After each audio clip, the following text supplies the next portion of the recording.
à tous, bonsoir et bienvenue sur votre plateau. Aujourd'hui, comme vous le savez, nous avions déjà annoncé leur venue, l'association Effet Papillon, ils sont là avec nous, on vous a déjà parlé d'eux. On espère que vous avez été vous inscrire, été regarder ce qu'ils font. Là, ils vont bientôt, tout à l'heure, se présenter et parler de ce qu'ils font, de ce qu'ils ont mis en place pour la Guadeloupe. Mais avant, j'ai une question, sommes-nous des Américains ? Non, nous ne sommes pas des Américains. Donc notre mode de scrutin à nous est un mode direct. Donc le président de la République est élu au suffrage universel directement par les électeurs français lors de l'élection présidentielle. Donc on vous met l'appel de David Lisnard, le président de l'Association des maires de France. Au moment où j'enregistre cette vidéo, 3 des principaux candidats à la présidentielle n'ont pas reçu leur parrainage et on sent bien qu'il y a un problème pour les recueillir. Si Jean-Luc Mélenchon ou Marine Le Pen, qui a une implantation ancienne avec un parti politique important et qui est deuxième dans les sondages, ou Éric Zemmour, qui a une dynamique, ne pouvaient pas se présenter, cela serait une grave atteinte à la démocratie. Je l'ai dit et répété depuis le mois de décembre dans différentes interviews audiovisuelles et presse écrite. L'Association des maires de France, dont j'ai la responsabilité en tant que président, a été interpellée. Nous avons rappelé que les règles ne dépendaient pas des maires. Les règles ont changé en 2016 et ces règles sont le fruit d'une loi organique qui dépend du Parlement et du gouvernement. Il faudra absolument changer ces règles. J'ai fait des propositions en la matière, soit double parrainage, soit retour à l'anonymat, soit des parrainages citoyens en plus des parrainages d'élus. En attendant, nous devons veiller à ce que cette élection soit une vraie élection. La candidate que je soutiens de façon claire et nette, qui est Valérie Pécresse, au moment où je vous parle, a à peu près 2000 parrainages. Donc elle peut concourir, elle est en tête des parrainages et je m'en réjouis. Mais je pense qu'il est important de prendre une initiative qui ne peut pas être celle de l'AMF, je parle en nom personnel, pour montrer que les parrainages ne valent pas soutien et qu'il faut veiller à la libre expression démocratique et républicaine. Sinon nous allons vers une explosion civique qui amplifiera la crise civique dans laquelle nous sommes et nous pourrions avoir même des expressions de violence. C'est pourquoi j'ai décidé de parrainer le candidat dont je suis le plus éloigné, puisque je suis classé à droite, qui est Jean-Luc Mélenchon. Je combats ardemment ses convictions, ses idées et ses valeurs, mais il doit pouvoir concourir. Je lui apporterai mon parrainage et je pense que tous les élus qui peuvent parrainer, il n'y a pas que les maires, il y a tous les députés, tous les sénateurs, tous les députés européens, tous les conseillers régionaux, tous les conseillers départementaux doivent faire en sorte que l'ensemble des candidats représentatifs puissent concourir. C'est une question de responsabilité et d'unité civique et d'esprit républicain. Voilà, donc nos élus ne sont pas les grands électeurs, comme le système du modèle américain, qui vont choisir après pour le petit peuple. Non, vous devez, s'il vous plaît, parrainer les candidats à qui il manque des parrainages pour cette élection présidentielle. Et on a fait un tour aussi ce matin, on a vu au niveau de la matinale de LCI, il y a une information au niveau du ministère des Outre-mer, un chiffre qu'on va vous passer tout de suite en ce qui concerne les dépenses publiques. 42 000 agents publics. Il y a des fonctionnaires qui sont payés au service des syndicats. Mais vous en avez aussi à la SNCF, vous en avez à EDF, partout ailleurs. Bon. Et puis cette année, un bon cru. On va commencer par les frais de bouche du ministère de l'Outre-mer, 726 000 euros. 726 000 euros pour le mandat de Madame Girardin. Et maintenant ministre de la Mer, ils sont 10 à peu près, 10 conseillers au cabinet. Voilà, donc ça, ce sont des chiffres qui sont sortis ce matin. Donc on a déjà commencé à travailler sur le dossier pour ce qui concerne la partie économique. Et nous serons de toutes les façons le mois prochain avec la Cour des comptes. Et on fera un point sur tout ça et on pourra parler plus en profondeur de tous ces sujets. Et on va balayer toute l'économie de nos différents départements. Merci de nous suivre avec nous sur le plateau, comme je disais tout à l'heure, l'association L'Effet Papillon avec monsieur Pascal Létang. Bonsoir. Bonsoir. Vous allez bien ? Sabine, ça va très bien, merci. Enchanté, merci de venir sur notre plateau. Merci de m'inviter. Avec plaisir. En plus, c'est important ce que vous faites. Est-ce que vous pouvez nous en parler ? Alors nous, pareil, on en a déjà parlé un petit peu aux téléspectateurs. Vous allez voir, ça va s'afficher puisque vous avez fait un live en janvier, le 25 janvier. Voilà. Donc, est-ce que vous pouvez nous expliquer ce qu'il en est sorti et sur quoi vous travaillez, s'il vous plaît ? Alors, l'Effet Papillon, c'est une organisation qui a été créée en 2015 pour porter les conférences TEDx, Pointe-à-Pitre. Et fort de cet engagement, on a souhaité réinterroger en 2019 notre raison d'être pour aller plus loin dans notre démarche, qui consistait à éveiller, émerveiller, voilà, diffuser des idées qui en valent la peine pour faire rayonner notre territoire à travers le monde. Mais là, l'idée, c'est vraiment de contribuer aux symbioses territoriales en accompagnant les individus et les organisations dans leur transition vers des sociétés durables. Alors, qu'est-ce que vous appelez les symbioses territoriales? Expliquez-nous ça. Voilà. Alors, les symbioses territoriales, c'est créer des activités, développer des activités qui permettent à tout un panel d'acteurs de faire ensemble en réalité. Voilà. Nous, on ne sait pas faire grand-chose seul. Et donc, entre autres, l'action qu'on présente aujourd'hui, qui est une action qui permet aux entreprises d'intégrer dans leur cœur de métier les principes de durabilité. On fait ça avec tout un consortium d'acteurs. Vous avez la région qui porte le dispositif, puisqu'il est inscrit dans le territoire d'industrie, la fiche action. Elle est inscrite dans le territoire d'industrie, dont Cap Excellence est lauréat pour la Guadeloupe, donc porté par Cap Excellence, mais le binôme élu industriel de territoire d'industrie. Donc élu industriel, l'élu c'est Madame Piquion de Cap Excellence, et le binôme industriel c'est Monsieur Franck de Salm, président de la MPI, président de GMA. D'où la présence de aussi Christophe Wachter ici, puisque les organisations patronales sont aussi partie prenante du dispositif. Voilà, donc on essaie de travailler en symbiose avec les acteurs institutionnels, les collectivités, les entreprises, le monde associatif, les experts, le citoyen. Ouais, voilà. L'idée, c'est de faire commun, de faire ensemble, et d'aller vers des principes qui nous permettent de nous inscrire dans de l'innovation territoriale, dans de la durabilité. Est-ce que durabilité, ça parle aussi de développement durable, transformer les métiers, faire des choses plus propres ou pas? Absolument. Alors, expliquez-nous parce que ça, durable. c'est un point très important. En plus, la région, ils ont un bon programme sur ça depuis quelques années, mais on dirait que ça a du mal à prendre peut-être au niveau de la société, non? Je ne vais pas parler au nom de la région, mais de toute façon, tout ce qui est développement durable, d'une façon générale, a du mal à s'installer, parce que, selon moi, 2 raisons essentielles. La première, c'est qu'on est sur un changement total de paradigme. Ça veut dire que changer ses habitudes, c'est long et ça prend du temps. C'est pas ce qu'il y a de plus simple.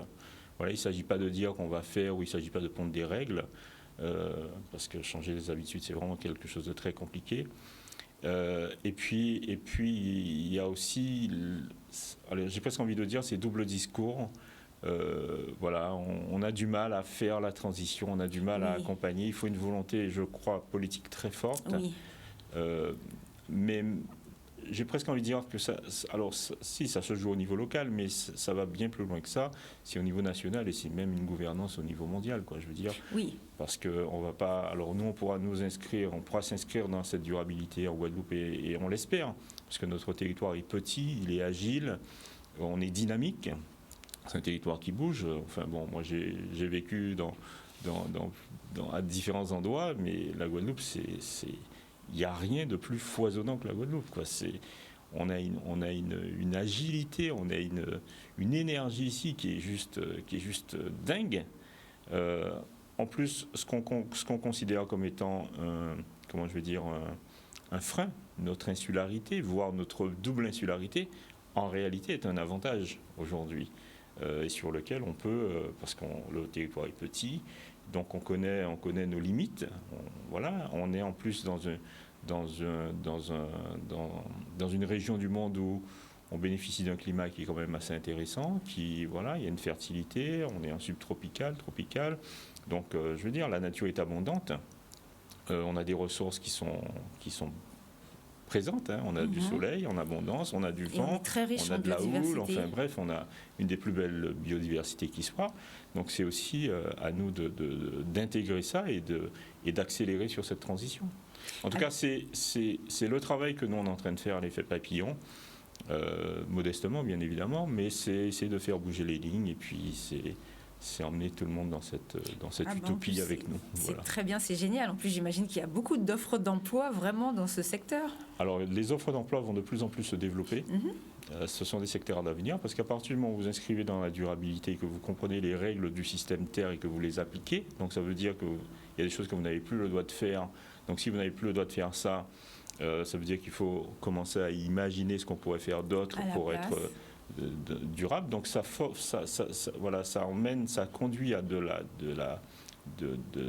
l'innovation. De l'innovation, donc ça permet déjà de réduire ses risques, d'accord, vis-à-vis par rapport à la réglementation, par rapport à la raréfaction des ressources, à toutes les dépendances qu'on connaît ici. Donc s'inscrire dans cette logique, aller vers de la bio-inspiration par exemple, ça permet de faire de l'innovation. Ça permet de capter des nouveaux marchés, ça permet de créer, de prendre des parts de marché, de développer des nouveaux produits. Enfin bref, ça n'a que des avantages. Mais le changement fait peur. Donc il faut du temps, mais ça passe par un changement de paradigme. Donc c'est long. Et c'est pour ça qu'on met ce type de formation structurante en place. La formation qu'on propose, c'est une formation qui va durer 18 mois. L'objectif, c'est d'accompagner des entreprises du territoire pendant 18 mois à intégrer dans leur cœur de métier les principes de durabilité avec une méthode qui est en plus scientifiquement prouvée, qui a fait ses preuves depuis plus de 30 ans. Alors, d'accord. Alors, on va y revenir tout à l'heure pour que ce soit bien clair pour les gens. On va expliquer de ce que vous mettez pour la formation. Vous êtes accompagné de Monsieur Christophe Wachter. Bonsoir. Alors, pareil, est-ce que vous pouvez vous présenter, nous expliquer ce que vous faites déjà, et ensuite pourquoi vous travaillez avec sur ce projet? Alors, je suis Christophe Wachter, je représente l'association des moyennes et petites industries, qui est un réseau d'entreprises industrielles qui existe en Guadeloupe depuis près de 50 ans. Donc on a ce fonctionnement en réseau qui nous permet, nous, de défendre nos intérêts, de promouvoir nos produits et de porter en Guadeloupe ce thème qui est celui de la valeur ajoutée locale, la création de valeur ajoutée locale par la transformation de matières premières pour produire des produits industriels. Donc en fait, on est vraiment dans le secteur économique, on est très sectorisé, on est vraiment sur notre cœur de métier. Et aujourd'hui, nous sommes partenaires donc, de l'effet papillon et de divers autres organismes sur cet objectif développement durable. Alors ce sont des efforts que nous faisons, nous, auprès de nos entreprises tout au long de l'année. Ici, c'est une nouvelle formule qui nous est proposée, qui est portée par l'effet papillon et qui nous a tout de suite intéressés. Parce que vous l'avez dit, c'est très long. Ce sont des processus très longs, donc il faut mettre une couche, une première couche, une deuxième couche, et il faut prendre le temps. Les objectifs de développement durable ont une échéance qui a été fixée à 2030. Il y a ce qu'on appelle l'agenda 2030 qui a été fixé en 2015 par l'Organisation des Nations Unies et qui consiste à promouvoir un certain nombre d'objectifs de développement durable, qui sont au nombre de 17, je crois. Et donc celui sur lequel nous apparaissons aujourd'hui, ce serait l'objectif numéro 9, qui consiste à bâtir des organisations plus résilientes, une industrialisation plus propre et promouvoir l'innovation. Donc à travers ce dispositif, nous essayons d'inscrire les entreprises du réseau MPI dans cet objectif de développement durable, à travers tout ce qu'il permet. Et pour être vraiment sur notre cœur de métier, nous, ce qui nous intéresse, c'est de pouvoir améliorer les procédés de production industrielle, améliorer les processus. Alors c'est très variable en fonction des secteurs d'activité, mais pour le dire assez rapidement, l'amélioration des processus dans l'industrie passe au moins par deux choses. La première chose, c'est être plus efficace et plus rentable, ce qui est le souci généralement d'un industriel. Et la deuxième chose, c'est inscrire son activité dans la durabilité. Les activités industrielles, alors tout ça reste très flou. Très vague, oui. Mais les activités industrielles, les investissements industriels sont généralement amortissables sur des périodes très longues. En plus, il y a des aides qui vont en ce sens. Alors, je ne sais pas si vous les connaissez tous. Moi, par rapport à la mission, j'ai déjà eu l'occasion d'en parler. On pense par exemple aux aides pour changer le matériel, pour racheter des nouvelles choses. Et il y a des aides qui vont vraiment dans ce sens, dans le sens où vous parlez. Tout cela rentre dans l'objectif. Donc, comme je vous dis, ce sont des processus très longs. Il y a différentes portes d'entrée. Celle-ci, je pense que Pascal Détan va la décrire tout à l'heure, c'est une des portes d'entrée qui nous a intéressés parce qu'il s'agit de soutenir les entreprises dans la poursuite de ces objectifs-là. Une entreprise industrielle, généralement, ne passe pas son temps à papillonner, pardon pour le jeu de mots, mais ne passe pas son temps à chercher de nouvelles formules, bien au contraire. Elle positionne un outil industriel, elle produit à partir de cet outil industriel et elle a le souci de le rendre de plus en plus rentable. Donc de l'amortir, de le rendre de plus en plus rentable. Et la formule dont on parlera tout à l'heure participe de cet objectif. Alors, et du coup, pourquoi la formation qui sera mise en place, vous y participez comment ? On y participe en ouvrant les portes de nos entreprises à un certain nombre de partenaires. Donc, Pascal Létang le disait, ce sont des opérations qui sont promues par l'État. Un petit peu plus haut, comme je le disais, ce sont des opérations qui sont des objectifs qui sont fixés par l'Organisation des Nations Unies. Oui. Il faut savoir qu'il y a 193 États qui se sont engagés à atteindre ces objectifs. Et ils mettent du budget pour ça. Hein. Voilà. Donc, lorsqu'on descend, on arrive dans l'entreprise. Et au sein même de l'entreprise, il faut améliorer les processus, changer de paradigme. Et pour cela, il y a des formules d'accompagnement qui sont financées, qui sont prévues. À travers des consultants ou des jeunes qualifiés qui peuvent intégrer les entreprises. Donc en fonction des secteurs d'activité, il faut un accompagnement précis, il faut bien sélectionner les personnes et c'est, je pense, ce que tout ce partenariat avec l'ensemble des personnes qui ont été citées. Alors, une question, je profite qu'on parle du sujet, parce que régulièrement, nous, dans l'émission, on en parle avec nos différents intervenants, ou bien on se pose la question. Justement, est-ce que vous pensez, en tant que chef d'entreprise, des fois, à travailler avec les écoles ? Parce que des fois, on perd beaucoup de jeunes, par exemple, qui quittent l'école trop tôt. Après, c'est difficile de le remettre dans un apprentissage et tout ça. Bon, c'est tout un système, on ne va pas en parler. Mais est-ce que, justement, pour inciter les jeunes, leur donner envie d'entreprendre, en plus, ça, ce sont des métiers d'avenir, vous vous êtes déjà dit que vous allez aller dans les écoles et essayer d'attraper, pendant qu'ils sont encore adolescents, par exemple, même en troisième, on sait qu'ils commencent à faire des stages à partir de la classe de troisième. Est-ce que ça, c'est quelque chose qui fonctionne un petit peu en Guadeloupe ou sur lequel vous réfléchissez pour ces métiers-là ? Alors, ça fonctionne très bien. Le rapprochement école-entreprise, c'est vraiment quelque chose qui fonctionne très bien à travers différentes formules, dont certaines sont portées par le rectorat. D'autres sont portées par d'autres organismes de l'État. Il y a la Semaine de l'Industrie notamment qui existe depuis une dizaine d'années et qui consiste à sensibiliser les publics scolaires aux activités industrielles, à la création de valeur ajoutée, à la possibilité de créer son propre métier, à la possibilité d'exercer un métier dans le secteur industriel. On peut exercer toutes sortes de métiers dans le secteur industriel, ça va de la comptabilité à tous les métiers de production, à tous les métiers de ressources humaines. Donc, ce sont vraiment des entreprises très ouvertes. Et donc le rapprochement école-entreprise est quelque chose sur lequel on travaille toute l'année. Alors bien sûr, on s'inscrit, nous, en Guadeloupe, dans un modèle français qui n'est pas le modèle le plus exemplaire en matière de rapprochement école-entreprise. Oui. Il est courant de considérer que c'est le modèle allemand qui est le plus porteur et le plus inspirant. Et il commence tôt et tout. Ouais, voilà. C'est vrai. Et donc, ces efforts-là sont faits. Les jeunes sont sensibilisés. Vous avez dit qu'il y a des stages de troisième dans des entreprises.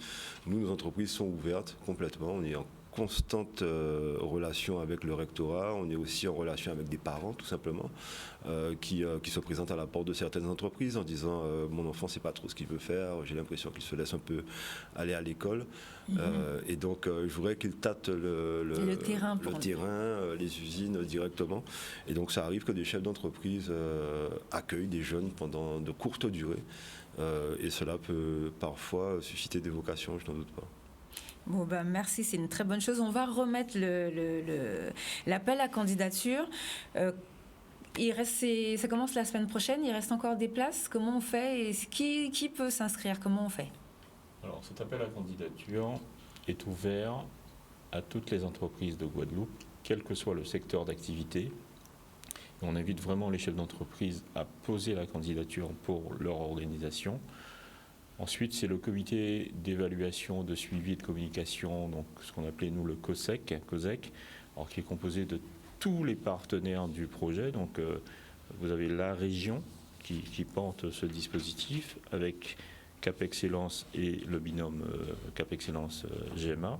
Mais ensuite, vous avez également la DETS qui est partenaire, enfin l'État qui est partenaire. Vous avez l'ADEME, enfin. Aujourd'hui, si vous voulez, l'ensemble des organisations sont partenaires du dispositif. On a parlé de l'AMPI, mais l'UDEMEDEF aussi est partenaire du dispositif. Pôle emploi, l'APEC, l'association NQT aussi est partenaire. Enfin, l'Université des Antilles, la CCI. Des Antilles, donc voilà. Donc l'idée c'est d'abord, alors en fait ce qu'on est en train de faire ici avec ce projet, c'est un projet pilote, on ne pourra pas accueillir toutes les entreprises, parce qu'accompagner des entreprises comme ça, ça prend du temps. C'est un accompagnement de 18 mois, donc on va accompagner dans un premier temps 7 entreprises du territoire. Idéalement, alors elles posent leur candidature et la sélection sera faite, donc l'appel à candidature est ouvert jusqu'au dimanche 27 février.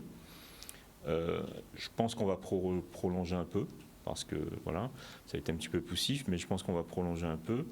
Mais l'objectif, c'est ensuite d'étudier ces candidatures, de sélectionner les entreprises lauréates et pour démarrer le process d'accompagnement. D'accord. Bon, merci beaucoup. On suivra. Vous vouliez rajouter quelque chose ? Ouais, je voulais rajouter en termes de dispositif, parce que si on a 2 minutes de 30 secondes, c'est un dispositif qui est super important, qui a nécessité des moyens colossaux et vraiment, voilà, tout le monde globalement a joué le jeu. Mais par exemple, dans ce dispositif, il y a en tout cas dans le dispositif territoire d'industrie dans lequel est inscrit la fiche action, il existe des dispositifs qui vont permettre, en tout cas il y en a 2, il y en a un premier qui est le VTE, le volontaire territorial en entreprise, vous parliez tout à l'heure de jeunes, qui prévoit que les chefs d'entreprise, enfin les entreprises lauréates, auront la possibilité d'embaucher un jeune diplômé. Ah, c'est bien. 80% de son salaire sera pris en charge par les dispositifs de l'État. D'accord. Et ce jeune, alors il faut qu'il ait naturellement un poste à responsabilité dans l'entreprise, il vient soutenir le chef d'entreprise dans cette démarche. Il faut naturellement que sa mission soit celle de ce projet de mutation, de manière à ce que permettre à l'entreprise d'avoir du sang neuf et surtout quelqu'un dédié au projet. Vous voyez ? C'est super. Donc on a ce dispositif qui est en place. Il y a aussi un autre dispositif qui va être mis en place pour aider les entreprises, parce qu'il y a une part qui doit être portée par les entreprises. Mais comme c'est une formation qualifiante, donc il y a un dispositif qui permet de prendre à charge les personnes de l'entreprise qui vont être formées, en tout cas par les OPCO. Donc il y a quand même pas mal de dispositifs qui sont en place et qui rendent ce projet d'accompagnement très performant. Et de mémoire, en tout cas de ce que je sais, nous sommes le premier territoire à mettre en place ce type de dispositif sur la France. Donc voilà, c'est on très en bien. est en tout cas très fiers. Quand je dis qu'en Guadeloupe, il y a beaucoup de choses qu'on fait, donc normalement on peut y aller, on peut avancer et continuer de faire des choses comme ça qui font progresser notre département. Merci beaucoup. Bonsoir Aurore. Bonsoir Sabine. Comment allez-vous ? Toujours bien. Toujours bien. Vous avez vu les dépenses jetées par la fenêtre dont on a parlé pour le ministère des Outre-mer, pour les frais de bouche, non ? C'est pas une découverte. Oui, on est habitué, c'est pas cher, c'est l'État qui paye. On va dire. Non, c'est pas ce que j'ai dit. Oui, c'est pas ce que j'ai dit. J'ai dit que c'est pas une découverte. C'est moi. Voilà. L'argent peut être utilisé différemment. Exactement. Il faudrait mettre différents contrôles au niveau de l'État. Je pense que tout le monde est au courant des dépenses, de ce qu'il faut faire pour que l'argent public soit mieux utilisé différemment. Mais après, c'est une volonté politique. Donc ce soir, vous êtes accompagnée de Madame Annick Solvard-Désiré. Voilà, des premières de Guadeloupe. Oui. Alors, est-ce que vous pouvez nous la présenter, s'il vous plaît, nous expliquer ce que vous mettez en place là ?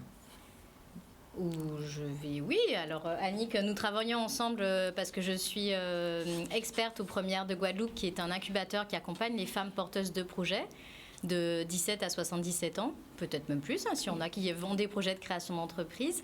Et j'ai proposé, donc Annick est présidente de l'association Les Premières depuis 2019. Et donc elle va vous présenter... Bonsoir Madame la Présidente des Premières de Guadeloupe. C'est très bien ce que vous avez mis en place, surtout que ça tombe à pic, puisque justement en fin d'année, j'ai dû annoncer les chiffres un petit peu catastrophiques des femmes au niveau de l'emploi. C'était très compliqué, il y a une très grande pauvreté.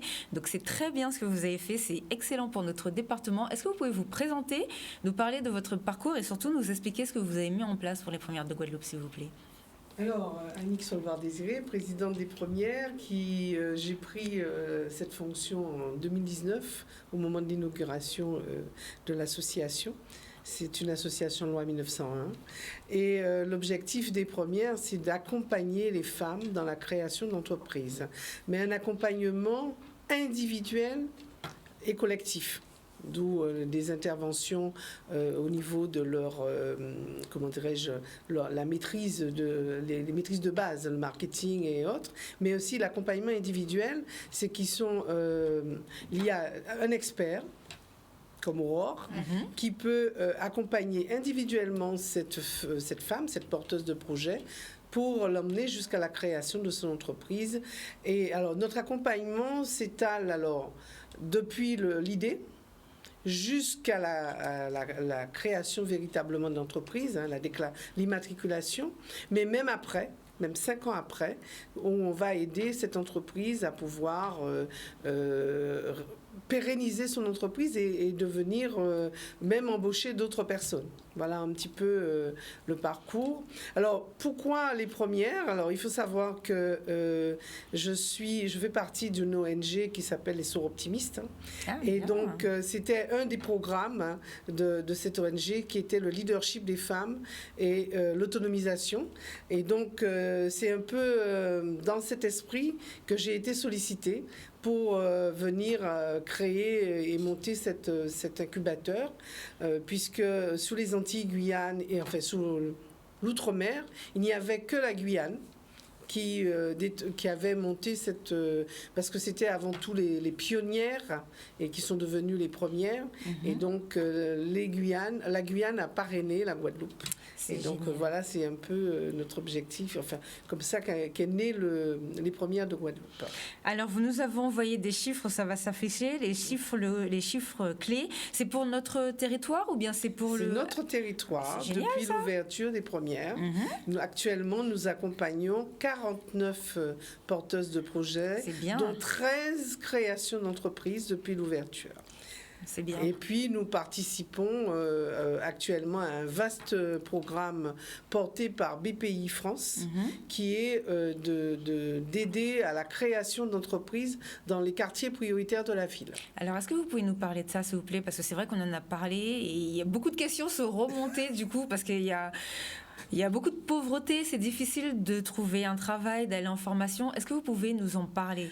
Alors, le programme BPI, enfin, ça a été un appel à projet mené par BPI France dans son programme sur l'entrepreneuriat pour tous. Et donc, nous avons notre réseau, puisque nous faisons partie d'un réseau national. Et notre réseau a donc répondu à cet appel à projet. Et donc, les premières de Guadeloupe est l'opérateur sur le territoire. En fait, il y a 2 appels à projet. Un premier appel sur accélérateur d'émergence. Le but, c'est depuis l'idée jusqu'à la création, pendant 6 mois, nous avons une promotion d'une 20aine de femmes. Alors, c'est une promotion qui se fait en plusieurs temps. Nous avons 4 périodes pour la Guadeloupe. Et donc, il y a 5 femmes qui sont sélectionnées. Alors, nous, on travaille soit les femmes ou les équipes mixtes. Donc, 5 femmes. Et elles ont une formation régulière depuis 6 mois, pendant 6 mois. Et au bout de ces 6 mois, elles doivent avoir créé leur entreprise. On va les accompagner pour la création. Et c'est un accompagnement collectif et individuel. D'accord, donc la formation, c'est tout ce qui est gestion, c'est ça? C'est pas que de la gestion. Allez-y, on peut en dire un peu plus.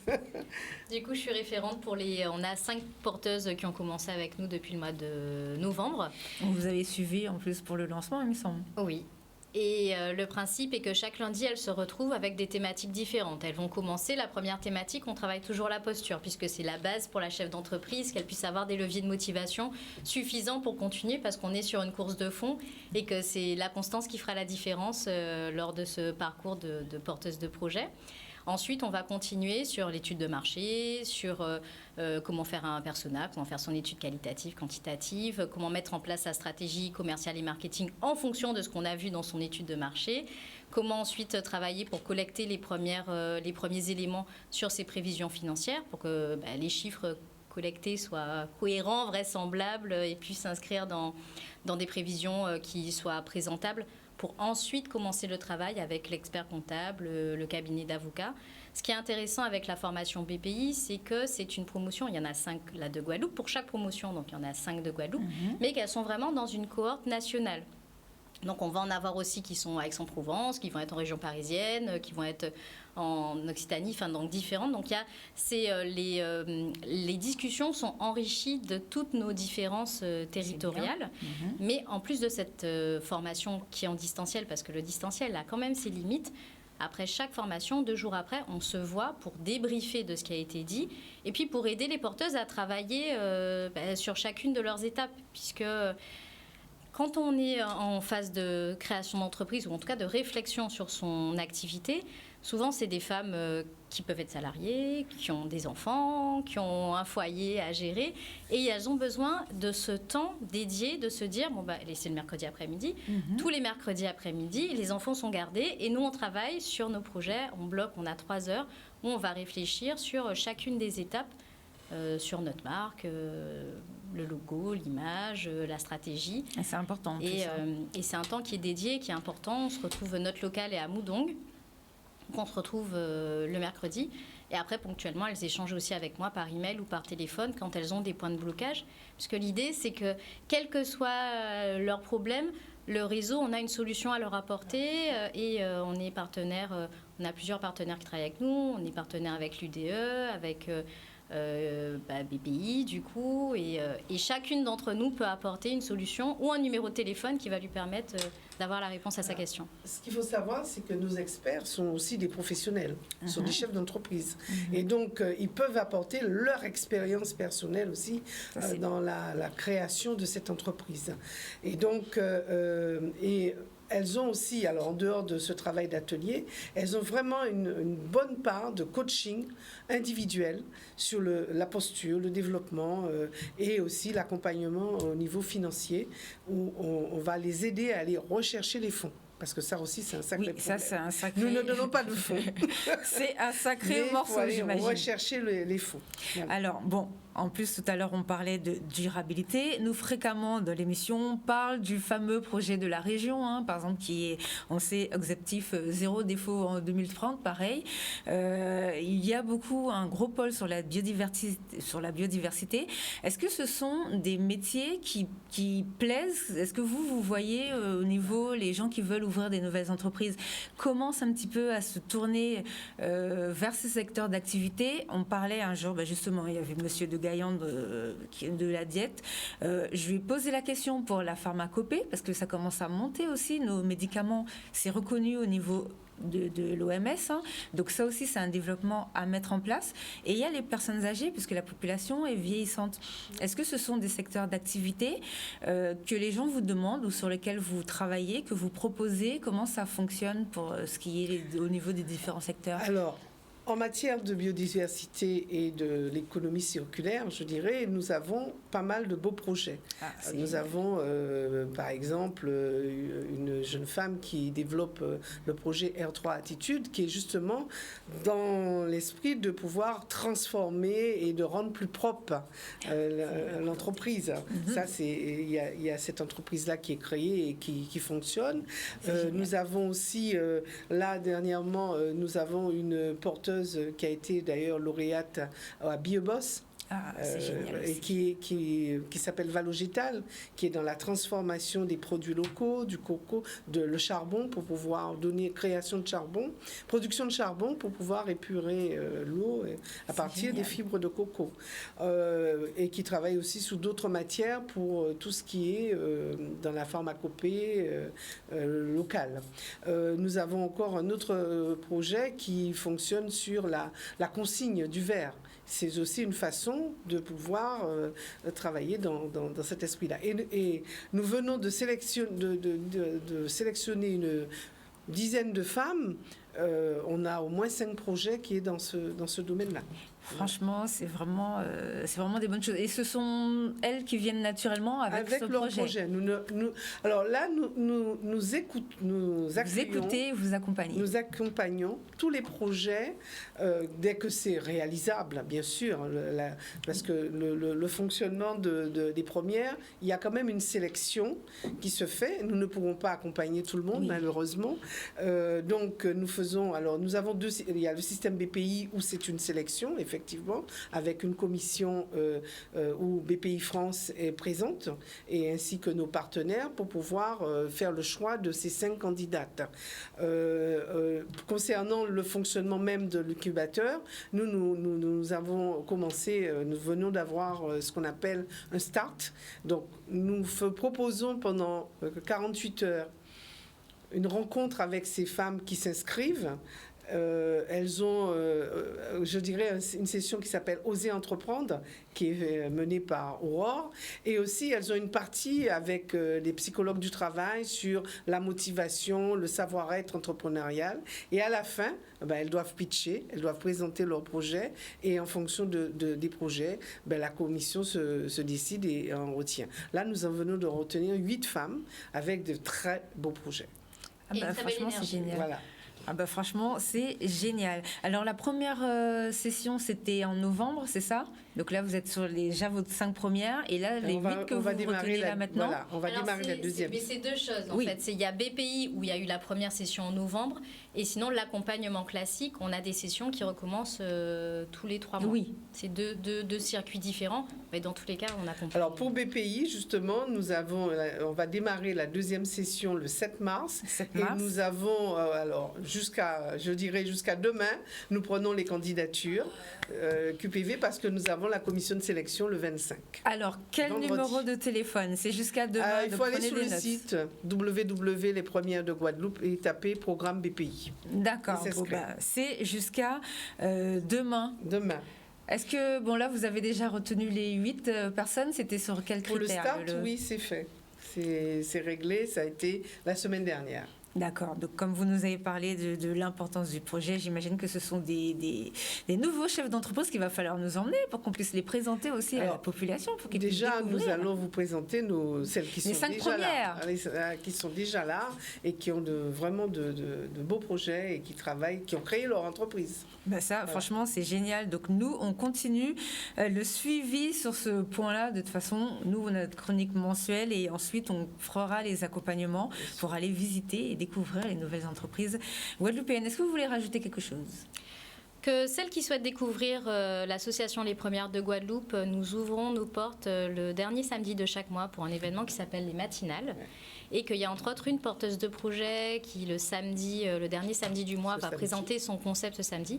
Son concept sur le Made Café, qui est un concept qui va allier restauration et événementiel avec des intermittents du spectacle qui sont déguisés et qui proposent une prestation culturelle lors du service.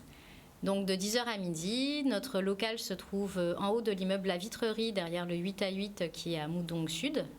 Donc elles sont les bienvenues, elles peuvent s'inscrire et les informations sont sur le site lespremieresdeguadeloupe.com. Et Facebook. Alors, juste un dernier point, parce que par rapport à la prévention et la participation, nous participons pleinement à la formation des jeunes concernant l'entrepreneuriat. D'autant plus que moi, je viens du milieu de l'éducation nationale. Donc, les premières participent au mois de mars. Vous savez, c'est l'entrepreneuriat au féminin. Et nous avons notre journée le 17 mars.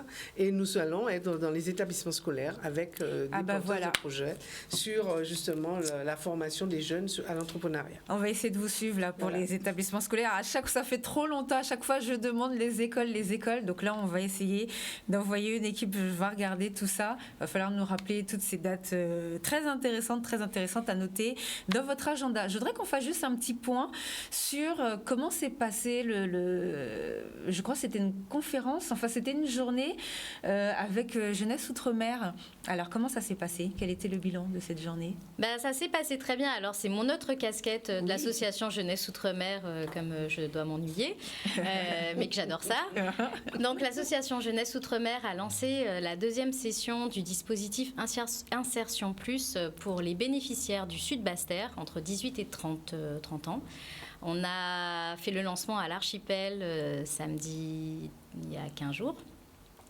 Et du coup, on a pu remettre aux bénéficiaires ordinateur, bon d'essence, leur planning. Ils ont commencé déjà les cours de suivi en bureautique et réputation, coaching. Et ça se passe bien. On est plutôt satisfait du lancement de cette deuxième session. Juste pour rappel, le dispositif Insertion Plus, c'est un dispositif pour les jeunes donc de 18 à 30 ans qui s'inscrit dans la lutte contre les illégalités et l'électronisme, puisqu'ils sont nombreux à bien maîtriser leur téléphone portable, mais pas trop les outils informatiques qui sont nécessaires pour le travail en entreprise, entre autres sur du back-office, bureautique et les autres outils LinkedIn de prospection. L'idée aussi, c'est ensuite d'accompagner ces jeunes vers l'employabilité, donc travailler sur leur CV, l'aide de motivation, et surtout que ce soit un vivier de CV, de personnes avec qui on a travaillé la posture, le fait d'être salarié ou parfois de créer leur entreprise et de porter leur CV, leur candidature auprès de nos clients, de notre réseau, des différentes entreprises guadeloupéennes. Alors, comment ils ont été sélectionnés, les jeunes qui ont participé, qui ont reçu le matériel? On fait un scoring, puisqu'on a eu à peu près 180 candidatures et qu'il n'y en a qu'une trentaine qui ont été bénéficiées. On fait un scoring, par exemple, les femmes mères avec 1 ou 2 enfants isolés vont être prioritaires. Les personnes sans emploi vont être prioritaires par rapport à ceux qui ont un emploi. Ceux qui sont de quartiers prioritaires vont avoir une note. Ceux qui n'ont pas d'ordinateur vont être priorisés. Donc on fait un scoring avec différents... Quand ils s'inscrivent, ils ont un formulaire. Et ce formulaire nous permet d'attribuer des notes. Et en fonction de ces notes, on fait un classement. Et après, on fait de la prospection téléphonique. Une première, en fait, pour dégrossir, savoir s'ils sont toujours motivés par le dispositif. Une deuxième, avec un coach qui va évaluer leur motivation. Une troisième, pour leur annoncer qu'ils ont été sélectionnés et est-ce qu'ils sont toujours intéressés. Et une quatrième, de rappel, un jour avant la sélection, le lancement du dispositif. D'accord, merci beaucoup pour ces informations. De toute façon, dès qu'il y a un événement, vous nous transmettez les dates et dès qu'on peut, on suit tout ça de très près. J'ai une question pour vous tous. Vous êtes tous aujourd'hui là dans la formation, c'est en gros le sujet qu'on a abordé aujourd'hui. Comment vous sentez le milieu de la formation en Guadeloupe, l'organisation? Parce que moi, j'ai beaucoup de remontées de problèmes. Des fois, les gens ont des difficultés. Alors, il y a aussi les chefs d'entreprise qui me disent clairement qu'ils ont peur de prendre par exemple des apprentis ou des jeunes en stage par rapport à l'attitude, la violence. Ils ont peur que leur matériel soit détérioré. Ça arrive aussi. Mais sinon, ils n'ont pas forcément peur de prendre des jeunes en formation. Comment est-ce que vous sentez le milieu de la formation en Guadeloupe? C'est quoi votre point de vue à vous sur le plateau ce soir? Comment ça se passe? En fait, il y a différents niveaux dans ce que tu présentes, Sabine. Alors, moi, actuellement, le secteur de la formation est dynamique et en train de se repositionner. Il y a 2 choses. La formation continue pour adultes, je pense qu'elle fonctionne. Elle est en train de gagner aussi en qualité, en compétences. Là, la difficulté, ça va être surtout sur la création de nouvelles filières qui vont vraiment correspondre aux besoins qu'on a du en territoire. Guadeloupe. Entre autres, je pense qu'il y a quelque chose à faire sur la construction, il y a quelque chose à faire sur l'agrotransformation. Et on a les gens ici qui ont les capacités en plus. Je pense. Et il y a quelque chose à faire sur l'innovation digitale, c'est sûr. Mais tout le monde est au courant. Donc là, je pense que c'est une histoire de timing. D'accord. Ils vont se réveiller un petit peu. Après, par rapport à la formation, les chefs d'entreprise ont compris que c'était un levier intéressant d'intégrer des alternants dans leur entreprise. Après, cette alternance, en fait, elle ne doit pas...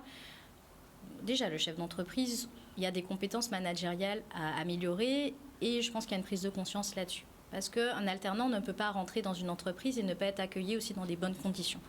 Ensuite, toutes les formations d'alternance, elles doivent être couplées aussi avec un accompagnement aussi sur la posture, avec les règles de base, le respect, la ponctualité, le travail en équipe, la manière de parler. Et je pense que ça se fait petit à petit. Petit à petit. Moi, j'ai bon espoir Ouais. que ça s'arrange.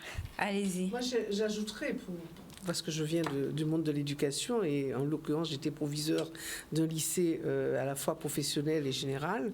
Et je dirais que nous, on avait beaucoup de mal à faire admettre dans les entreprises les jeunes qui soient de niveau 5. Ah, Ça, intéressant. c'était ça. Et je crois que c'est ça la peur des... Il y a vraiment un travail à faire entre, justement, un élève qui prépare un CAP... Il ne connaît pas le métier. Il ne connaît pas le métier. Et c'est vrai il est encore très jeune, mais il faut qu'on puisse accepter de faire l'effort, de le faire. Et c'est vrai en alternance, on a beaucoup, Bac Pro, BTS, là, Master, il y a aucun C'est plus souci. facile quand ça monte C'est plus en grade. facile, mais le niveau 5, ça, c'est... Bon, C'est plus- difficile. D'accord. Et je crois qu'il y a un travail à faire là-dessus, À faire parce qu'au encore. niveau de l'industrie, on a encore besoin de ces Oui. de ces faux ouvriers.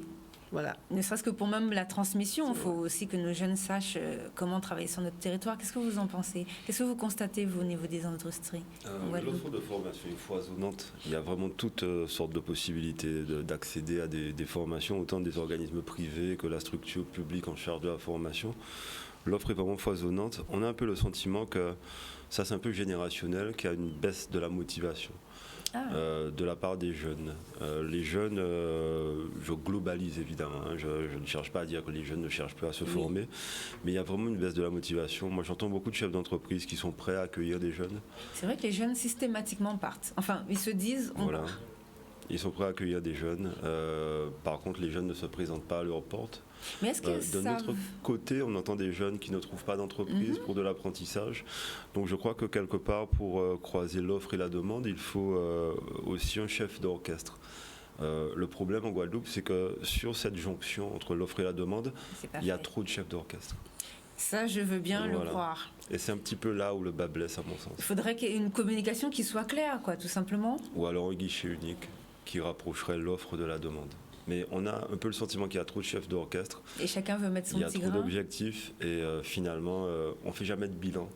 On se dit jamais, tiens, sur cette période de formation, on aurait pu faire ça, mais on n'a pas atteint tel objectif, on va réajuster.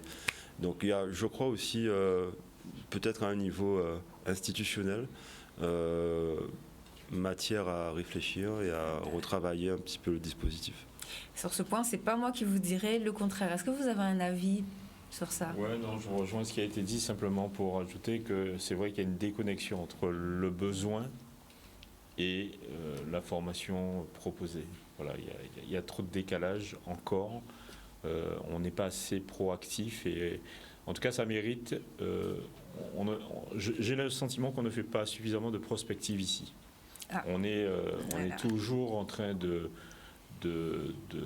courir après le temps, de rattraper, et on n'est pas en mode On ne se proactif. projette pas tout de suite pour pouvoir essayer Ben, peut-être de je- former. voilà. Là, tout à l'heure, je parlais des personnes qui sont vieillissantes au niveau de la population. Ça, c'est un coup, on va se retrouver comme sur l'eau, où après, tout le monde va demander où sont les techniciens de l'eau, alors C'est que peut-être un dans mal 10 ans, français, on aura... d'ailleurs. Je sais pas, C'est mais... peut-être un mal français qui est exacerbé ici par notre étroitesse et l'étroitesse du territoire. Pourtant, ce sont des métiers d'avenir. Ouais, mais vous avez le même problème à l'échelle nationale. On n'anticipe pas, on va pas au-devant des... La prospective n'est pas en place, enfin, il me semble. Voilà. D'accord, bien, merci beaucoup pour toutes ces informations et pour vos points de vue aussi très différents. Juste rapidement, avant que je donne les offres d'emploi, numéro de téléphone pour vous joindre? Enfin, comment on fait? L'effet papillon? Alors, ouais, vous allez sur le site de l'effet papillon, www.l'effetpapillon.gp, D'accord. et vous avez des informations disponibles sur l'appel à candidature. D'accord. Et pour joindre l'association, Les Premières de Guadeloupe, c'est www.lespremieresdeguadeloupe.com ou encore sur le portable 06 90 84 03 55. Merci beaucoup. Alors, d'autres informations importantes a été adoptée donc, par le ministère du Sport. D'ailleurs, le ministère des Outre-mer a communiqué aussi dessus. Les ligues ligues d'outre-mer pourront s'affilier aux fédérations continentales et participer aux compétitions de leur zone géographique avec l'accord de leur fédération. Donc on avait parlé de ça l'année dernière. D'ailleurs, on va le faire revenir, je ne sais plus son nom, le monsieur à la région qui s'occupe du sport. On va le faire revenir parce que c'est vrai qu'il y a beaucoup de clubs guadeloupéens qui souhaitent participer à des compétitions dans la Caraïbe ou bien au niveau de l'Amérique. Là. Donc comme ça, ils pourront le faire et ce sera, à chaque fois, c'est un conflit tout le temps. Ça revient, donc ça, c'est une bonne chose.